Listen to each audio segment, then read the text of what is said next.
मित्रांनो, सानपाड्यामध्ये भेटणारी ही सुरमई थाळी फुल पैसा वसूल आहे का? चला बघूया.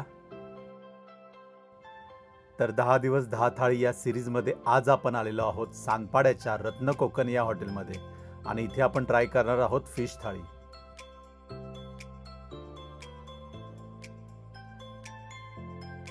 हॉटेलमध्ये एंट्री घेताच वाइब एकदम मस्त वाटते. क्लीन, नीट आणि कम्फर्टेबल. फॅमिली किंवा फ्रेंड्स सोबत येण्यासाठी एकदम परफेक्ट जागा. मी सुरुवातीला बोंबील फ्राय टेस्ट केलं, छान होते.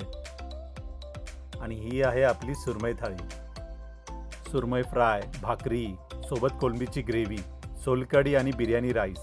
सुरमई एकदम फ्रेश होती, परफेक्टली कुक, बाहेरून क्रिस्पी आणि आतमधून सॉफ्ट, एकदम टेस्टी.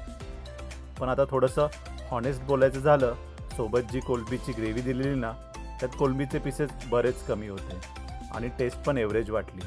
थोडी इम्प्रूव्हमेंट इथे नक्कीच होऊ शकते. ओव्हरऑल थाळी खूप छान आहे. स्पेशली इथे सुरमईसाठी नक्की विजिट करता येईल. तर गाईज, कधी सानपाडा साईडला आलात आणि Konkani style seafood try करायचं असेल तर ही जागा एकदा नक्की चेक करा. तर ही होती आजची थाळी. उद्या भेटूया एका नवीन चवीसोबत. तोपर्यंत मस्त खा आणि मस्त जगा अगदी मनापासून.